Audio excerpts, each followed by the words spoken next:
Ya estamos. ¿Qué me inicio? ¿Qué se La doctora, vamos a dar de regalo ya le explicamos a la doctora. Vamos a dar la dinámica por medio de Twitter y Facebook.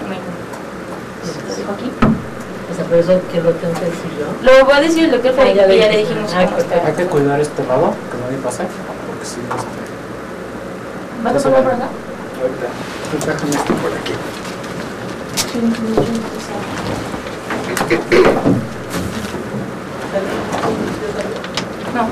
No, este es como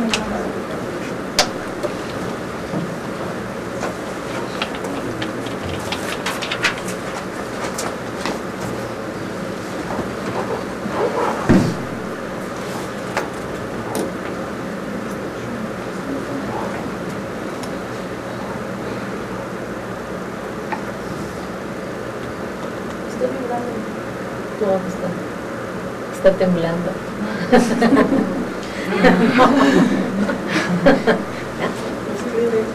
¿Listos? Pásate. Necesitan las cámaras,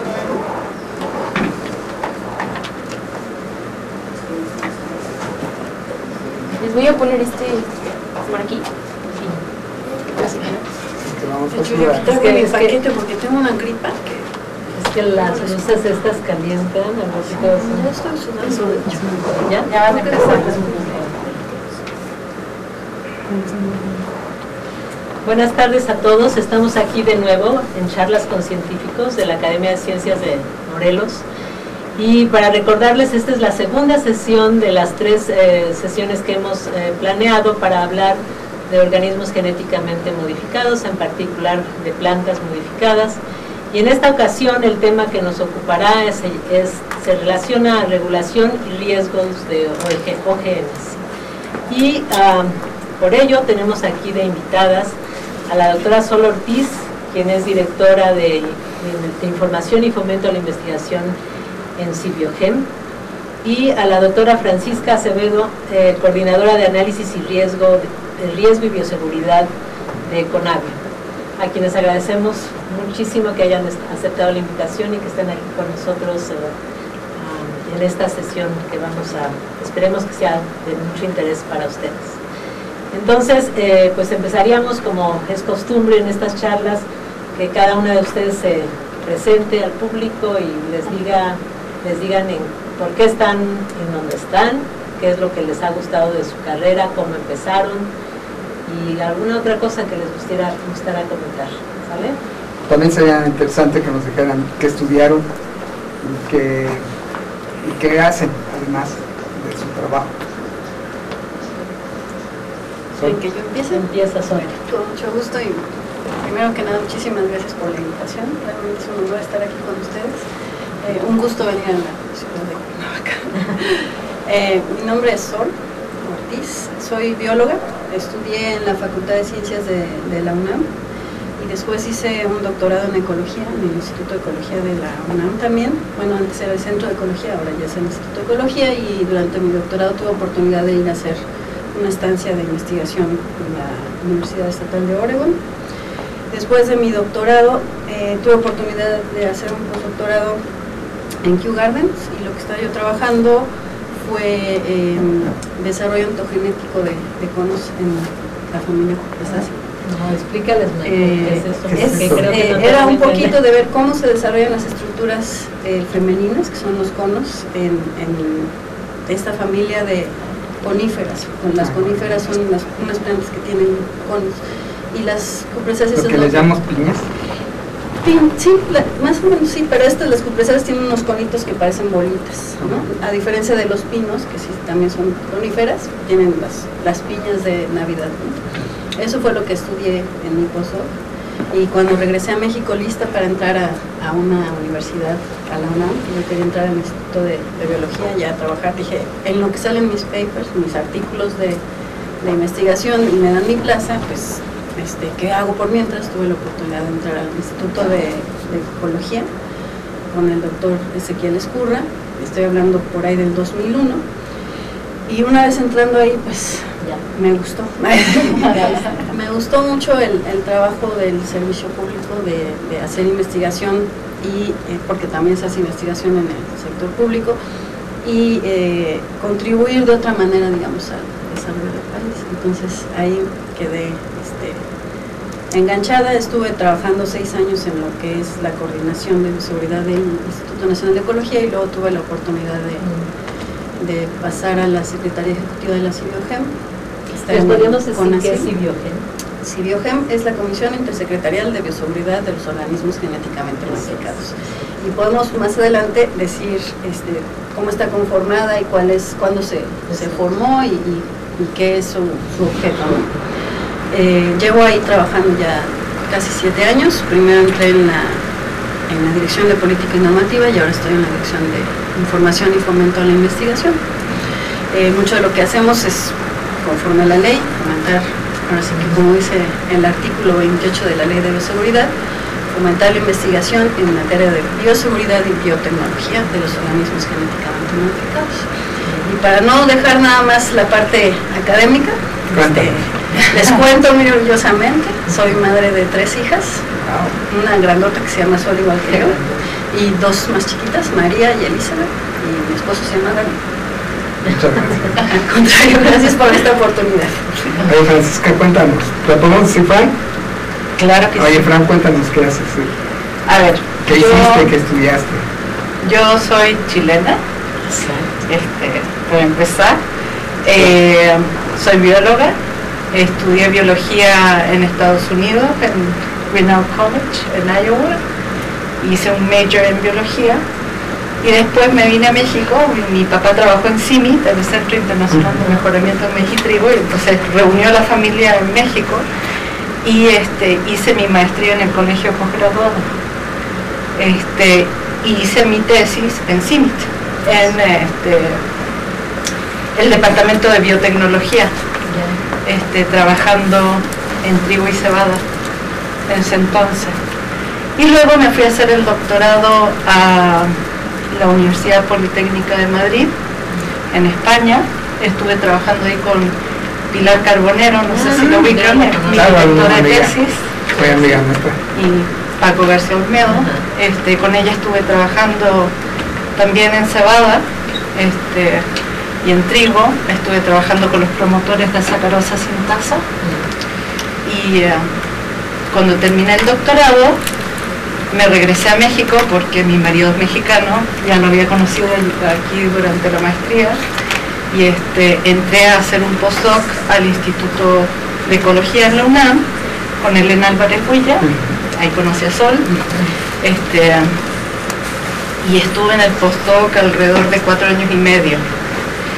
Un inter para volver a Chile de vacaciones, y entré a trabajar a Conavio. Entonces pasé de la parte experimental del laboratorio a la parte de estar sentada detrás de un escritorio analizando riesgo en relación a género. ¿Y qué es Conavio?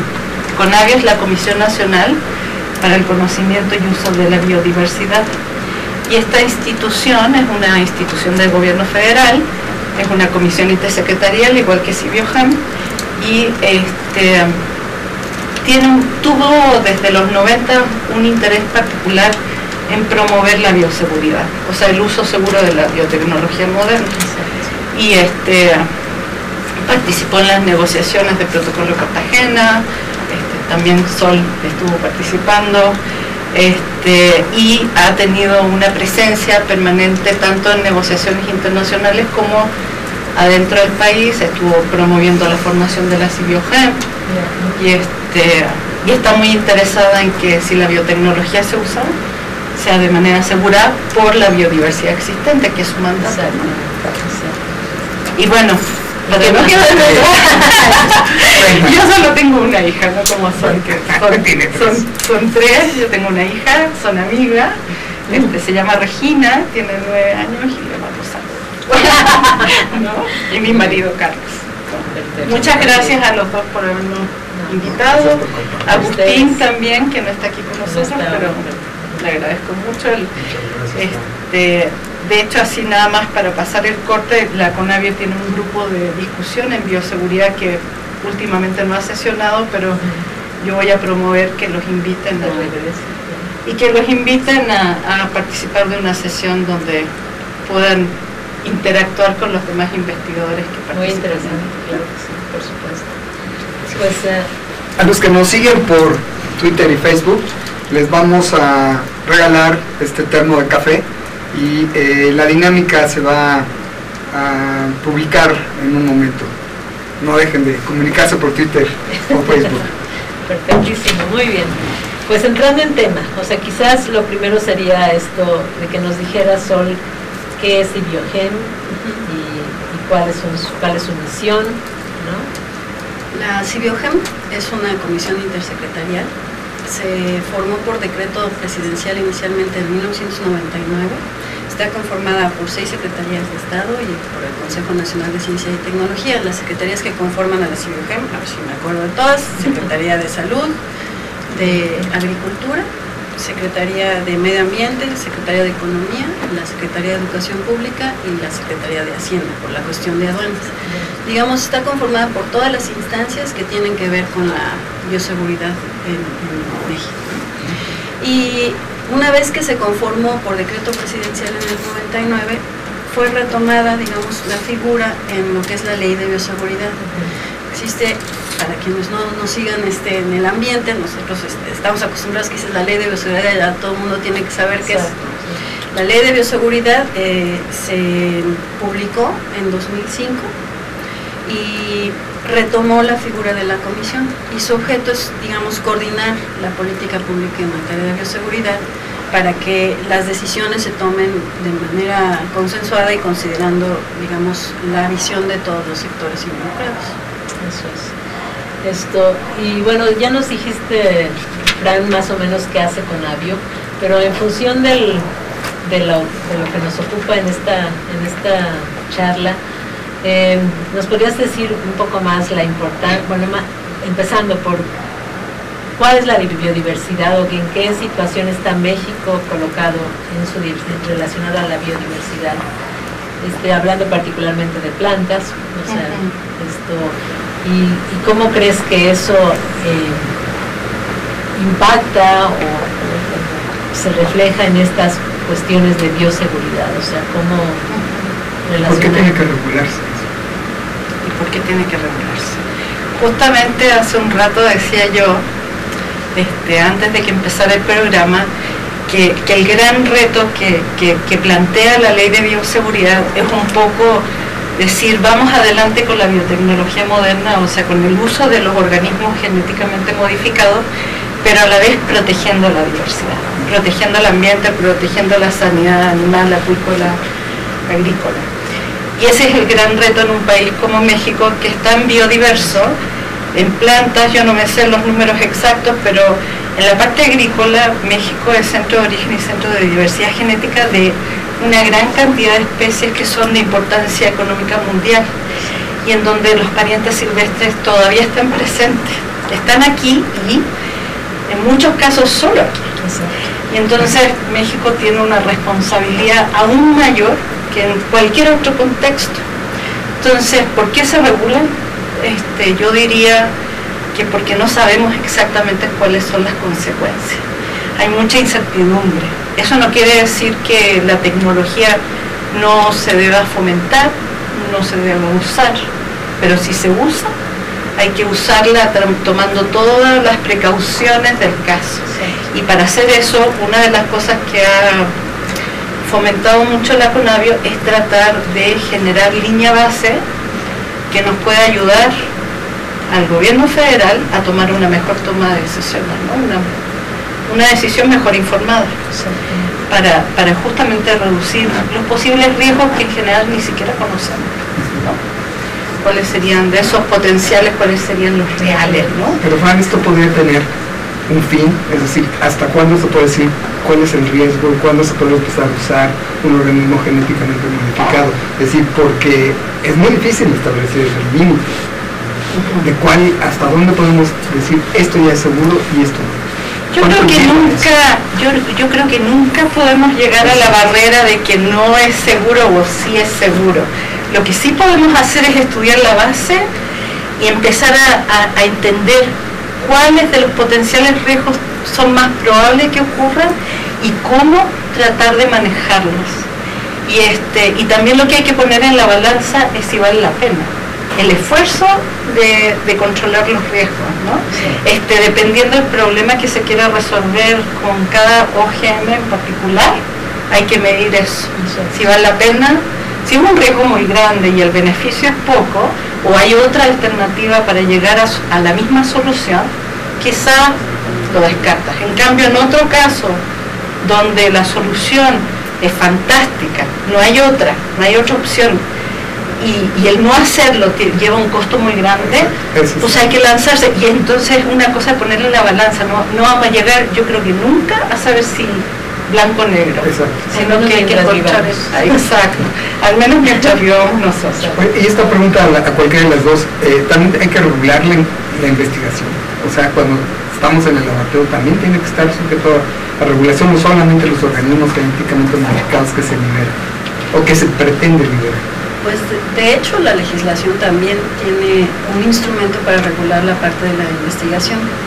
La ley de bioseguridad tiene, digamos, 3 instrumentos de regulación, lo que se llama el aviso, el permiso y la autorización. Y el aviso regula la utilización confinada con fines de investigación científica o de enseñanza.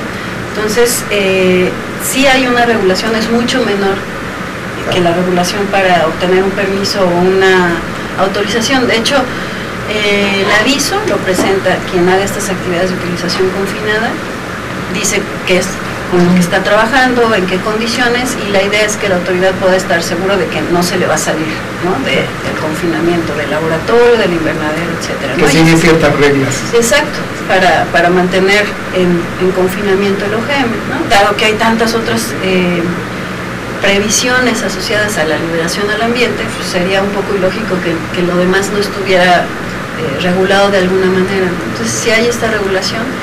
Y un poco retomando también la pregunta anterior de por qué tenemos esa necesidad de regular, surge mucho esta visión de regular los organismos genéticamente modificados y el uso de la biotecnología moderna con la Agenda 21, curiosamente. La Agenda 21, que es esta serie de programas que se plantearon desde 1992, cuando se firma la Cumbre de Río, etcétera, en donde dentro de la Agenda 21 hay un programa que habla del uso racional de la biotecnología y se le reconoce un gran potencial a la biotecnología. Entonces se habla de, vamos a tratar de utilizar esta herramienta como cualquier otra, con la medida de las posibilidades, porque tiene un potencial para contribuir al desarrollo sustentable, pero el mismo artículo, el mismo programa, reconoce que para hacer un uso racional responsable de la biotecnología tiene que estar asociada con ciertos instrumentos de evaluación de riesgo, ¿no? Y desde ahí surge la necesidad de ir acompañando el uso de la biotecnología con una regulación que haga que se use de manera segura. Entonces, digamos, tiene también su historia. Y nosotros, que somos un país que forma parte de la Convención de Diversidad Biológica y también somos parte del Protocolo de Cartagena, que es un instrumento internacional que habla de la regulación del movimiento transfronterizo de organismos genéticamente modificados, al momento que nosotros lo ratificamos y después entra en vigor en 2003, que de hecho ya va a cumplir 10 años, nos vemos en la obligación también de regularlo. Vamos a hacer un corte y regresamos. Muy bien.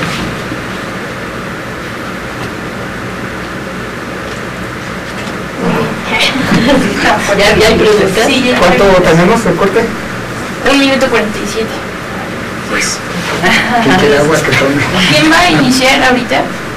¿Quieres Sí. Va a ser así la... empezar con que definiéramos qué riesgo, ¿no? O sea, porque no hablamos del riesgo y todavía no sabemos a qué se refiere. Eso está La probabilidad de ocurrencia y la consecuencia. Entonces te parece que empezamos con esa pregunta. Oye, a ver, ¿pero qué es un riesgo? ¿Qué es realmente el riesgo? Explica. Sí, con mucho gusto.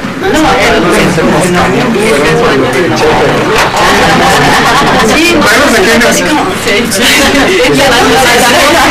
Te quería darle la mosca y ya no la estás haciendo. No, perfecto. ¿Te ventila mucho? Sí, ya las componía, a mí no me suelta. Sí, no, miéntame bien, creo que se va contra el que esté hablando. ¿Ves? Dale, Fran. Tiene que ser Agua. azul. Espérame, ¿te maté? No. ¿Con quién inicia? Federico. No, mejor. La vas si no, Con la mosca. Ok. Ya que hay algunas preguntas. Ya. No se ve nada. ¿Un malagaña?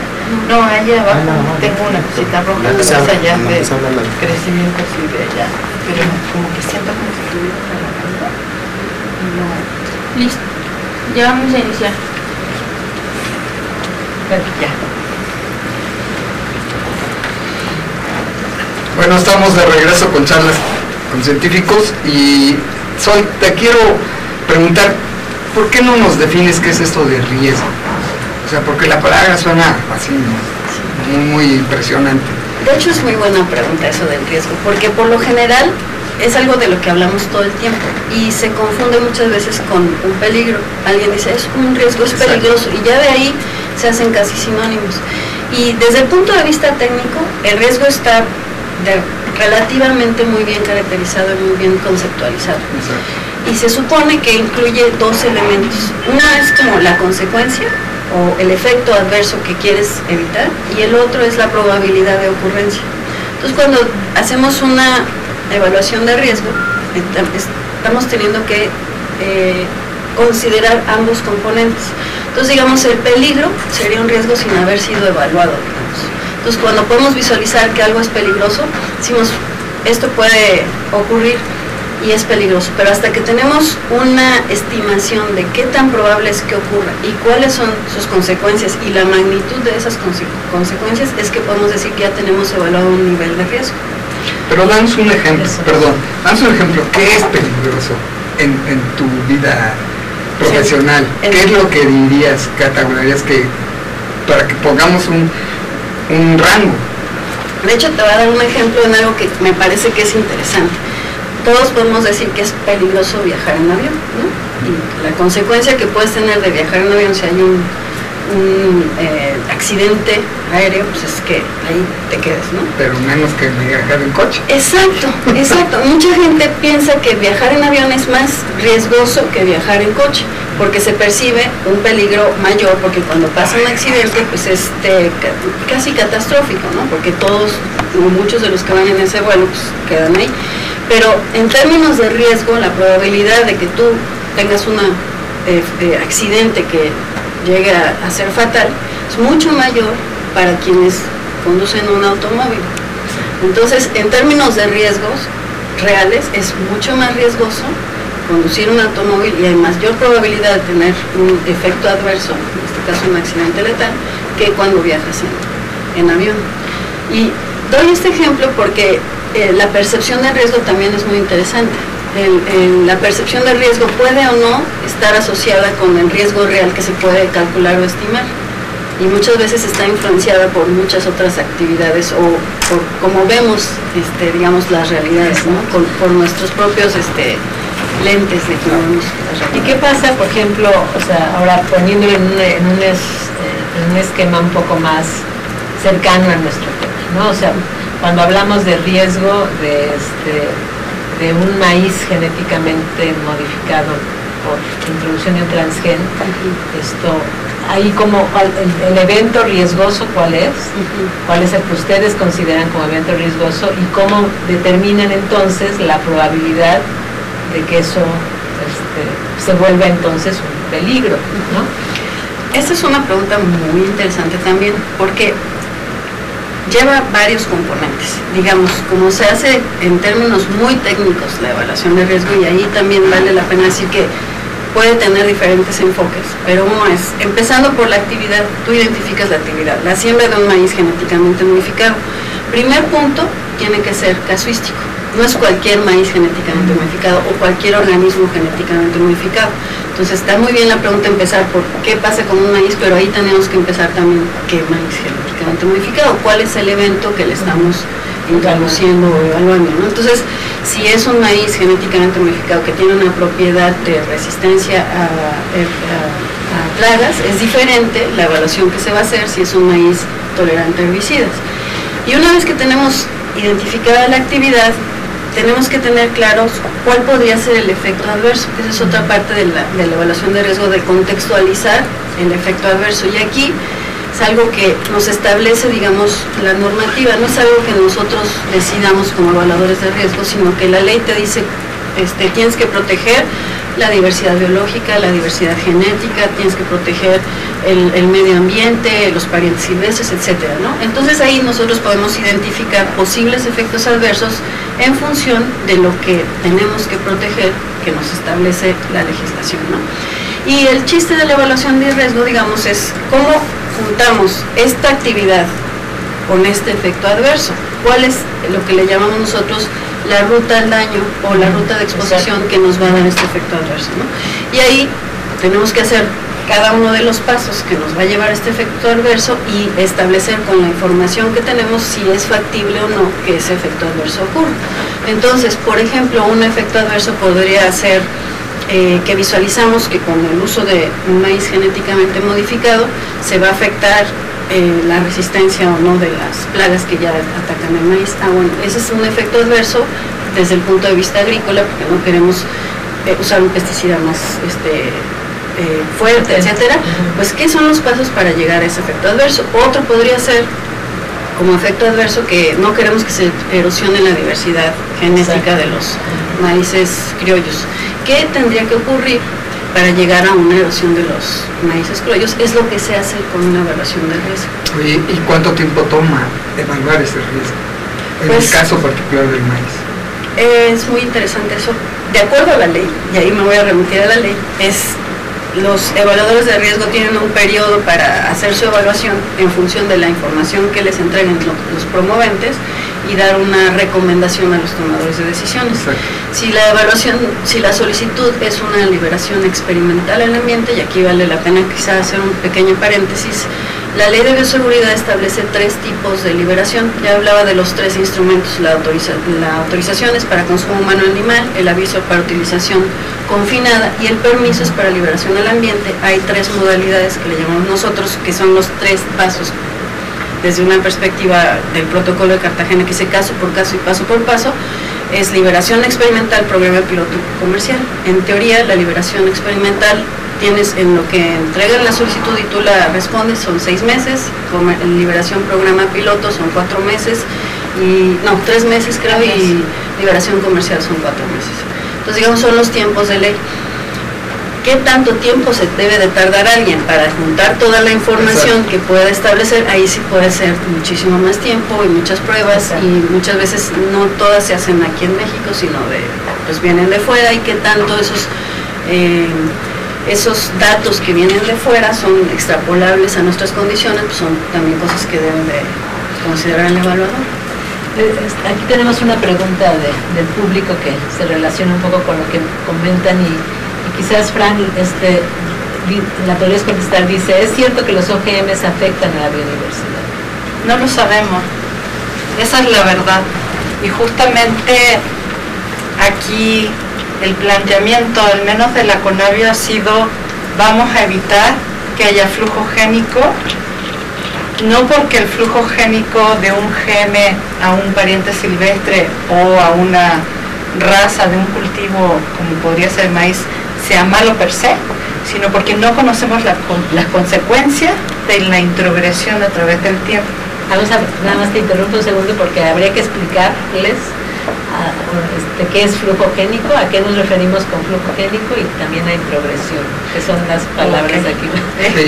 A ver, en términos simples y llanos, flujo génico es el intercambio de información genética entre organismos. En el caso del maíz sería el polen que vuela, exacto, que se deposita, que poliniza a una planta y que genera una nueva descendencia. Eso sería flujo génico. Introgresión es que eso que entró se fije a través del tiempo y se mantenga ahí a través de las generaciones. Volviendo atrás a lo que comentaba Sol respecto a la evaluación de riesgo, y tú decías, ¿cuánto tiempo? Eso es en el caso por caso, ¿no? Pero realmente para entender al final de cuentas todo el proceso, nos tenemos que ir al paso por paso que comentaba Sol, del experimental piloto hasta llegar a la comercial. Entonces ninguna liberación por sí sola se van a llegar a resolver cuáles son esas incógnitas y cuáles son esos riesgos reales y cómo manejarlos. O sea, eso es un proceso donde tú vas conociendo en una liberación algunos elementos y los vas sumando a tu conocimiento, y con eso vas manejando los posibles riesgos a través del tiempo. Ahora, así funciona. Claro. Ahora, en el caso de maíz, o sea, se dice, y a lo mejor algunos de las personas que nos escuchan lo han escuchado también, es que digamos, escape de los transgenes hacia el ambiente, y por lo tanto la probabilidad que estos lleguen, ya sea a través del polen a otros individuos, también podría ser, no nada más eso, o sea, tú podrías calcular la frecuencia de polinización en el maíz, ¿no? Y eso te podría dar un valor de riesgo. De probabilidad para el riesgo. Ajá, exacto. Pero también está la... Vamos a hacer una pausa. Estamos en charlas con científicos y volvemos en un momento. Ok.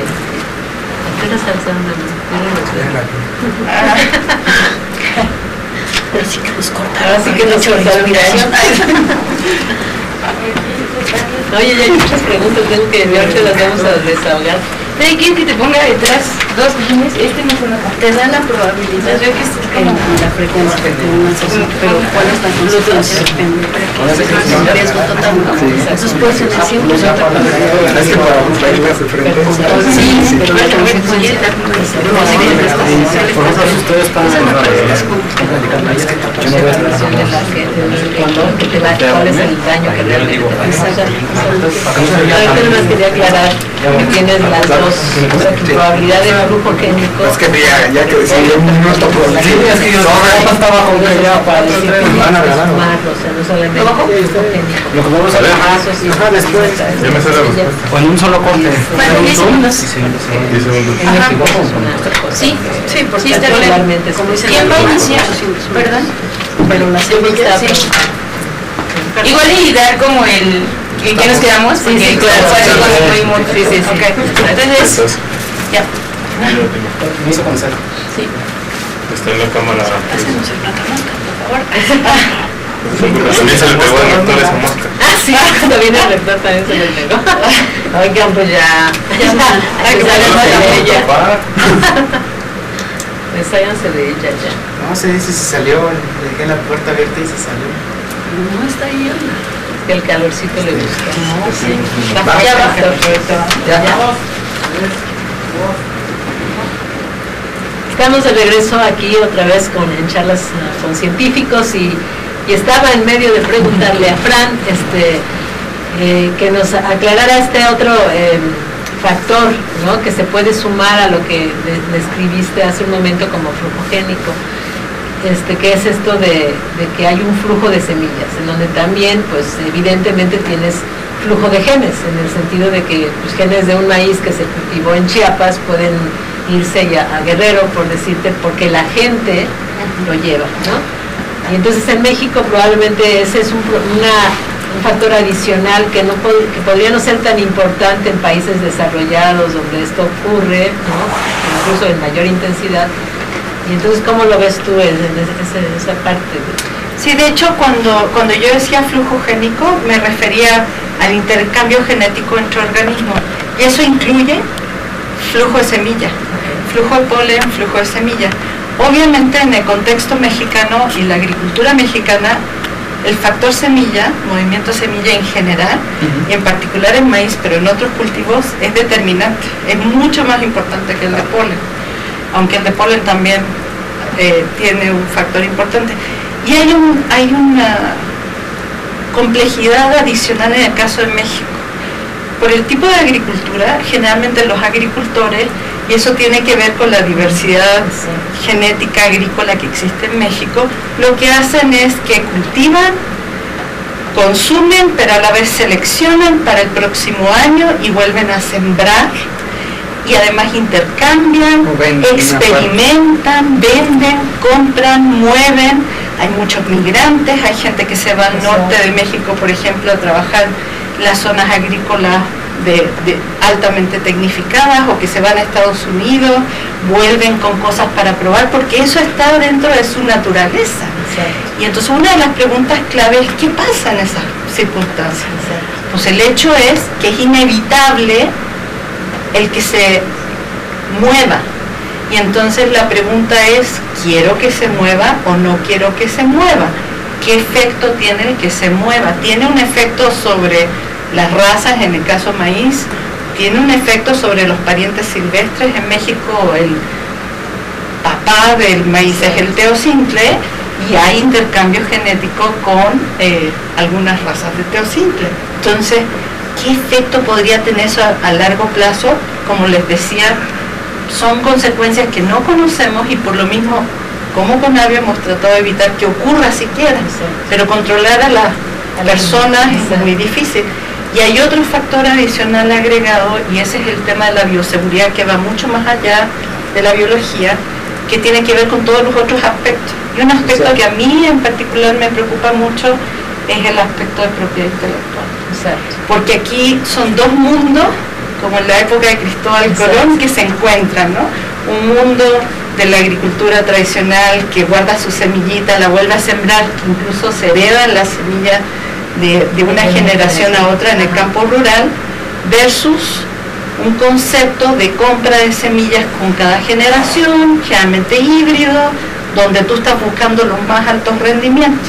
En el caso de la agricultura menos tecnificada, quizás no se está buscando los más altos rendimientos, sino son otros factores que juegan en la selección. Por ejemplo, qué tan rica es, qué tan buena es para hacer tortillas, qué tan buena para negras, duda. Exacto. Hay muchos otros componentes, y entonces realmente la discusión va mucho más allá de si es GM o no es GM. Tiene que ver con dos tipos de visiones agrícolas y de producción de alimentos que se encuentran. Y eso, ¿quién lo decide? ¿Cómo se decide? Es la gran polémica, ¿no? Yo tengo una pregunta, perdón, que me está quemando. Y es, ¿qué tanto realmente en el segundo caso, no en la agricultura tradicional, sino en la intensiva, qué tanto realmente es el OGM o es la agricultura intensiva la que tiene la que plantea una agresión hacia la biodiversidad? En el caso del maíz, tú estás importando un híbrido, lo estás cultivando de una manera intensiva. ¿No es más agresivo eso que un OGM que a lo mejor se fija, no se fija un pedacito de un gen que generalmente tiene que haber selección para que se fije, ¿no? Sí, yo creo que son las dos cosas. Son las dos cosas, y no es una sobre la otra. En el caso de los OGM, y lo decía Sol, es caso por caso. Cada construcción genética va a ser diferente. Entonces, muy diferente que estemos hablando de una resistencia a una plaga que de una construcción para producir bioplástico. ¿Y qué pasa con un bioplástico si se libera accidentalmente en el consumo humano, donde los mexicanos consumen cerca de 350 gramos diarios promedio de maíz? Ahí es algo que hay que analizar. Pero ahí sí te fuiste al extremo. Sí, no, por supuesto. Por eso digo que es caso por caso. Exacto. Cada construcción genética, cada evento, cada característica, dónde la libera, en qué espacio, bajo qué medidas, etcétera, va a hacer que sea más o menos problemático en comparación con la agricultura tradicional. Porque el chiste es buscar justamente la solución del justo equilibrio para que las dos puedan coexistir. Porque la fijación de un carácter, o sea, uno dice que siempre es porque hay una fuerza de selección sobre ese carácter particular, pero en realidad no necesariamente, porque depende en dónde está insertado ese carácter. La fuerza de selección puede ir sobre una región, ¿no? Y eso puede estar dada por las cosas que estén alrededor de esa región. Ahora sabemos que tú puedes seleccionar zonas, o sea, zonas que aparentemente no son útiles, y ahí están y se fijan, y todo el tiempo están, y no entendemos por qué están. Bueno, algunas cosas ya las entendemos ahora, ¿no?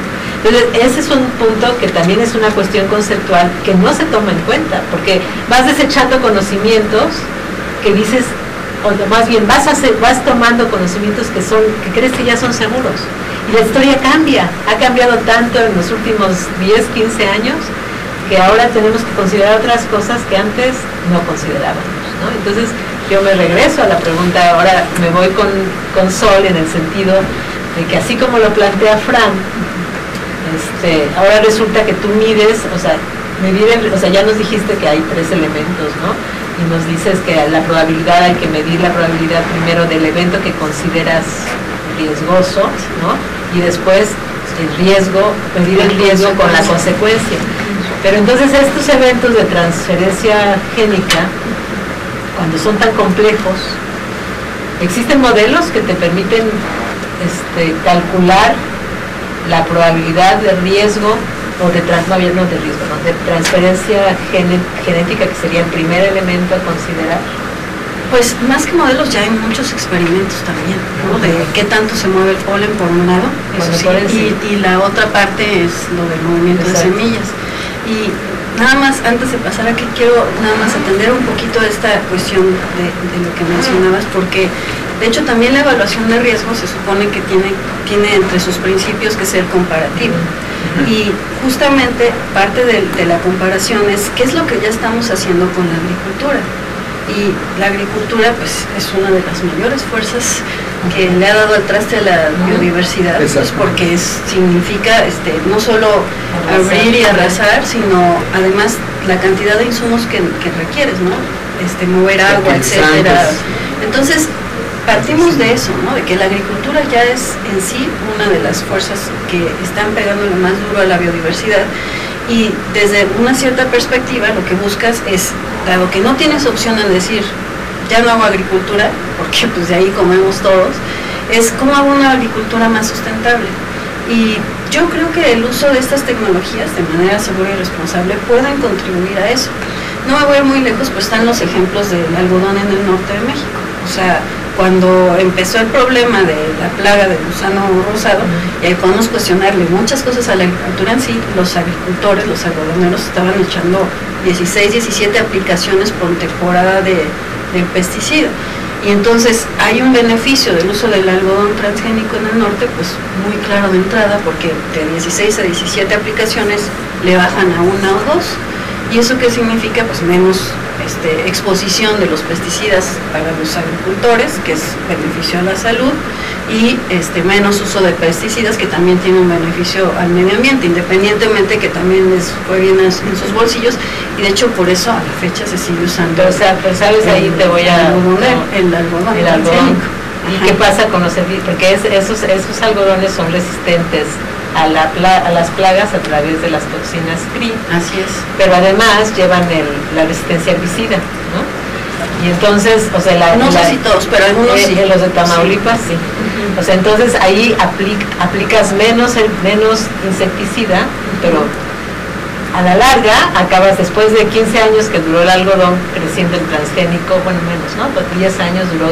96 empezó más o menos. Se ha aplicado en esos mismos terrenos herbicida por todos esos tiempos, ¿no?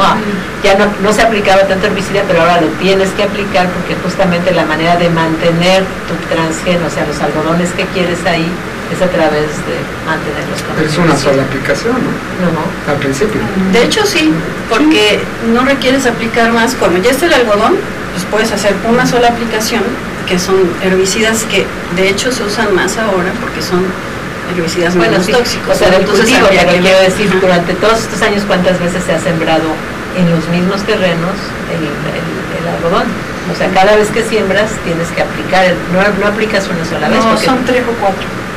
Pues según, probablemente, uno o dos, pero bueno, Ese es un Son de las cosas que hay que retomar, evaluar. y no significa que si no usas el algodón transgénico no apliques herbicida, porque también ese es el punto, la comparación. Si tienes ya una agricultura convencional en donde de todas formas estás usando un herbicida, a lo mejor estás usando un herbicida que es con compuestos activos más tóxicos que este herbicida que se seleccionó. Son de las cosas que se tienen que evaluar. Vamos a contestarles a la gente que nos está escuchando. Aquí hay otra pregunta que dice, ¿qué normas rigen el uso de los OGMs en agricultura? Esa es una pregunta. El término norma como tal, que es norma oficial mexicana, puede ser, no hay ninguna ahorita. Se inició el uso, digamos, la regulación de los OGMs en México en 1995 con una norma, que fue la norma Fito 056. Previo se hacían solicitudes, porque la primera solicitud fue en 1988 de un tomate, se hizo un comité, etcétera, y después se hizo esta norma. Cuando entró en vigor la ley, la norma fue, digamos, que creo que le dicen cancelada o no sé qué, pero se regula con muchos otros instrumentos. Está la ley de bioseguridad, está el reglamento de la ley de bioseguridad, hay aparte el reglamento de la CIBIOGEM, las reglas de operación de la CIBIOGEM, y ahí se está trabajando en 3 normas, la norma de reportes de resultados, la norma de evaluación de riesgos y otra norma que ahorita no recuerdo, ¿no? Pero de las que están actuales es más bien el reglamento que lleva los requisitos. Estamos en charlas con científicos, vamos a hacer un corte porque eso se está poniendo muy bueno y regresamos. Nos quedamos aquí.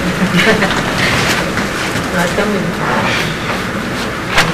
La otra dice, pero también tenemos que considerar que la nueva tecnología de las enzimas sin fin de eso que dijimos la vez pasada y las tales, ¿no se llama? Esto también ha disminuido muchísimo los riesgos de que esté en un lugar en donde no recombine. Yo digo, por la parte de genética, o sea, y aquí, no te lo voy a decir en público si quieres, pero yo siento que mucho de eso se elimina por selección a nivel molecular desde el principio. O sea, hay muchas cosas que se van a perder. ¿Quién va a iniciar? Es todo lo que caiga en un lugar que es uno de los dos ¿quién inicia? Cualquier pregunta, si quieres iniciar tú. O sea, para que acabemos, porque hay muchas preguntas.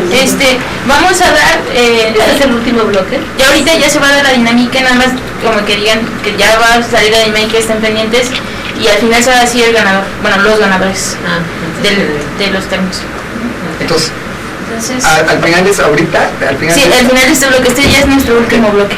Okay. ¿Cuánto dura? Perdón. 15 minutos. Otros 15 minutos. Ay, qué rápido. ¿Ves? Sí. Entonces, ya estamos. Empieza Fer. Empieza el doctor Fer.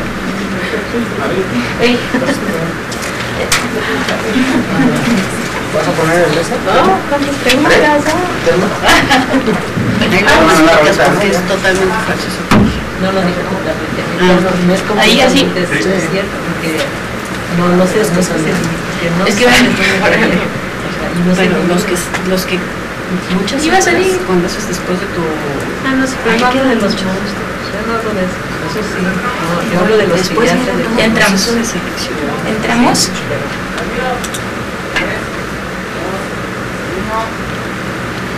Estamos de regreso en charlas con científicos y tenemos muchas preguntas, en particular para la CIBIOGEM o la CONABIO. ¿Sería posible saber en 20 años si hubo impacto de usar no OGM? ¿Quién de ustedes quiere contestar? Pues más que nada lo que está reportado hasta ahora son impactos positivos. Los impactos negativos son muy difíciles de medir, pero hay varios reportes de cosas que llaman la atención. Por ejemplo, en China, justamente desplazamiento de nichos ecológicos donde ya no está una plaga y entonces entra una que era secundaria que se vuelve primaria. Claro. ¿No? Estos efectos de los que uno no se está imaginando, pero que también juegan un papel importante de lo no esperado, ¿no? Algo que está pasando con el calentamiento global, por ejemplo. También. Hay nuevas plagas, nuevos nichos. Exacto. Entonces sí los hay. Otra pregunta dice, ¿hay ya OGMs que se cultivan en México? ¿Sol, quizás? Sí, tenemos, como les mencionaba, desde el 88 fue la primera solicitud para un tomate genéticamente modificado. Ese se aprobó en su momento, pero ahora ya no se cultiva. Lo que cultivamos en México es sobre todo algodón, soya y a nivel experimental maíz. El algodón ya está a nivel comercial y lo tenemos cultivando en México desde 1996, fueron las primeras solicitudes. Sobre todo se cultiva en el norte del país, en la región que le llaman la comarca lagunera, donde es una zona algodonera. Aquí tenemos 3 preguntas muy interesantes. ¿Los OGM son más baratos, consumidor y campesino? La regulación incluye el etiquetado de productos y se da seguimiento a organismos que se autoriza la liberación. ¿Quién quiere empezar? Yo empiezo por la primera. No son más baratos y generalmente para que se introduzcan se subsidia. De por sí la agricultura en muchos casos está subsidiada, entonces para que se integre al proceso normal de los agricultores, hay como un subsidio para ayudarlos a que comience la actividad, pero no es más barato. Y nuevamente, si lo comparamos con la agricultura tradicional, donde no se compra la semilla, pues sí, no es más barato. Ahora, hay que poner en la balanza, porque si sube el rendimiento, sube la productividad, usas menos plaguicida, usas menos herbicida en algunos casos, pues quizás sí, pero es caso a caso, ¿no? Entonces no es un asunto de más barato o no. Y quizá esa pregunta es como más de mercado, que habría que preguntarle a los productores. Si lo están usando, seguramente algún beneficio económico deben de encontrar. Sí. La regulación incluye etiquetado de productos. De hecho, el 101 de la ley establece un etiquetado siempre y que se dé una diferencia sustancial entre el OGM y el convencional. En la proporción, dice. No, cuando se hace la evaluación de inocuidad, que la hace la Secretaría de Salud, y ahí retomando lo de los instrumentos de regulación, es la autorización. Después de una evaluación de inocuidad, la Secretaría de Salud, a través de la COFEPRIS, determina si es tan sano como el convencional, da la autorización. Cuando se hace esa autorización, si el OGM tiene alguna característica diferente, por ejemplo, un cambio en la proporción de ácidos grasos del convencional, entonces sí se debe de etiquetar. Si se encuentra sustancialmente equivalente, no se etiqueta.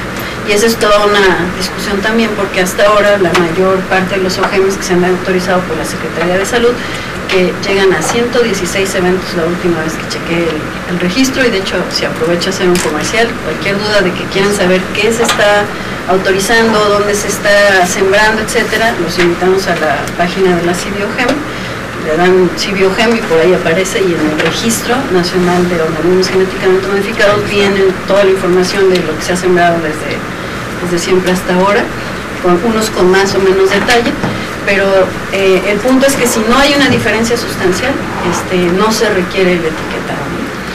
Y ahí podríamos decir que es controversial el hecho de que no se tenga que etiquetar, que no se etiqueta nada más por el proceso, ¿no? Se etiqueta si el producto es diferente. Y aquí el argumento de la Secretaría de Salud es que si yo estoy autorizando algo como equivalente al convencional, pues no tendría por qué etiquetarlo.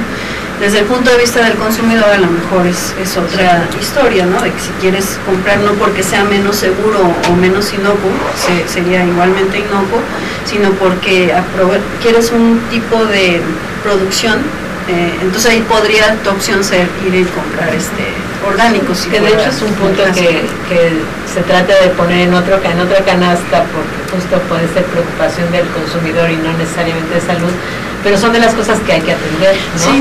Porque pues en otros países en donde ha costado trabajo que eso pase, que entre la autorización de un maíz o de un producto agrícola modificado, pues se atiende inmediatamente a las preocupaciones del consumidor, ¿no? Y entonces eso hace que todo sea más fácil, ¿no? Obviamente con el riesgo, ¿no? Sí, yo creo que ahí es que los consumidores también tienen que estar bien informados para que tomen una decisión informada y no nada más porque dice transgénico y suena...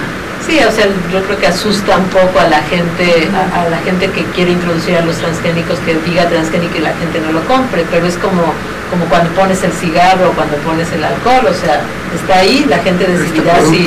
Sí, exacto, y fuman, ¿no? Pero el chiste es eso, la etiqueta está muy relacionada con algo negativo, ¿no? Entonces primero habría que hacer como una campaña de información de qué es un transgénico y ya. ¿Quién de ustedes quiere comentar sobre se da seguimiento y cuánto tiempo después de que se autoriza la liberación? Pues también es casuístico, ¿no? Asociado a las liberaciones, muchos permisos de liberación al ambiente están asociados a condicionantes de monitoreo. Por ejemplo, el algodón. El algodón en el norte de México. Hasta donde yo entiendo, hay un programa de monitoreo de resistencia. Y entonces ese programa lleva varios años y de hecho se mantiene, porque no se quiere que se pierda la característica de resistencia. De hecho, en la CIBIOGEM, y aquí es otro comercial, tenemos la obligación de fomentar la investigación tanto en materia de bioseguridad como de biotecnología. Y ahorita tenemos dentro de los proyectos que estamos financiando un proyecto independiente para... ¿Financiando? Sí, de hecho, hay financiamiento para estas cuestiones, para ver la evolución de la resistencia de las plagas en el caso del cultivo del algodón.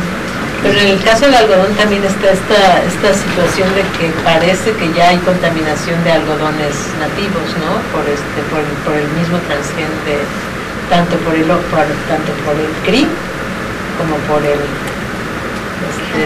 herbicida. Sí, de hecho hay una publicación de Molecular Ecology creo que 2011, ¿no? Y prueban a nivel de expresión de proteína, no a nivel de DNA, pero sí a nivel de expresión de proteínas con ELISA,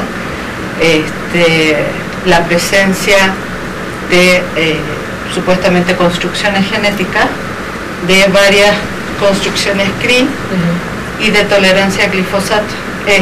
Lo más interesante del asunto es que también han identificado proteínas juntas en una misma población que no existen comercialmente disponibles.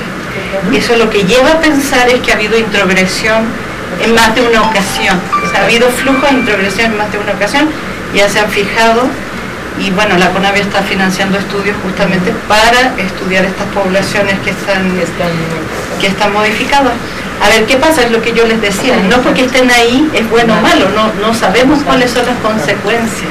Por eso es importante lo del monitoreo también. Pero fíjate, esas poblaciones en algunos casos están a 700 kilómetros de las liberaciones.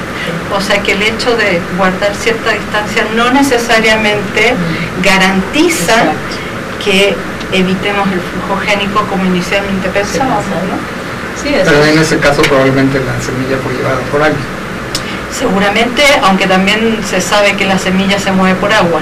Y entonces aquí, en el caso del algodón, entonces aquí realmente es lo que yo hablaba de las complejidades y de que no tomamos en cuenta todos los factores, ¿no? Muy bien, pues otra de las preguntas decía qué se hace para poder liberar un OGM, que creo que ya lo mencionaste hace un momento, y entonces te la damos por contestada. Y dice, ¿quién se encarga? Otra más, dice, ¿quién se encarga de que la ley se cumpla? Pues vamos a decir que es de acuerdo a las competencias, ¿no? Entonces, la competencia de la parte de SAGARPA, pues la Secretaría de Agricultura tiene personal de inspección, de vigilancia, que van y verifican que las liberaciones cumplan con las condicionantes de los permisos.